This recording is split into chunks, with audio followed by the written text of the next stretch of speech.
जातीय जनगणना पर बीजेपी के फैसले के क्या है मायने?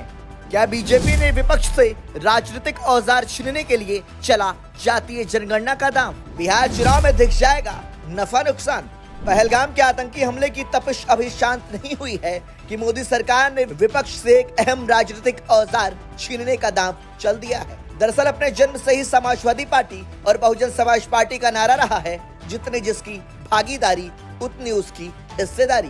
वहीं कांग्रेस से यह मुद्दा हथियाने की रणनीति और लोकसभा चुनाव के परिणामों से भाजपा में भी अंदर खाने जातीय जनगणना कराने की मांग उठ रही थी।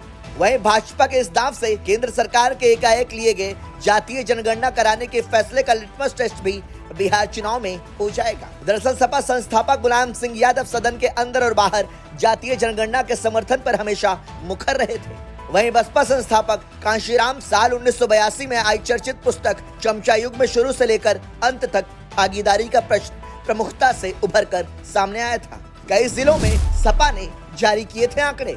लोकसभा चुनाव के दौरान कांग्रेस के साथ मिलकर सपा ने जातीय जनगणना का राजनीतिक मुद्दे के रूप में बखूबी प्रयोग किया। इधर सपा अध्यक्ष अखिलेश यादव ने तो यहाँ तक कहना शुरू कर दिया कि यूपी में जिलेवार पीडीए यानी पिछड़ा, दलित और अल्पसंख्यक और गैर पीडीए अधिकारियों का डाटा जारी करेंगे। इसी कड़ी में कई जिलों में सपा ने अपने आंकड़े भी जारी कर दिए, लेकिन अब भाजपा भी इस मुद्दे को भुनाने के पक्ष में नजर आ रही है। जातीय जनगणना के पक्ष में आवाज बुलंद करती रही मायावती।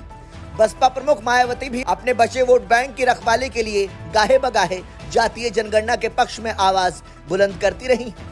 लोकसभा चुनाव के बाद भाजपा नेतृत्व को भी लगने लगा कि यह मुद्दा जनता में असर दिखा रहा है। भाजपा के पूर्व प्रदेश अध्यक्ष और उप मुख्यमंत्री केशव प्रसाद मौर्य भी कई बार सदन और उसके बाहर ये कह चुके हैं कि वे जातीय जनगणना के खिलाफ नहीं है। भाजपा नहीं बनने देना चाहती अपने खिलाफ कोई धारणा।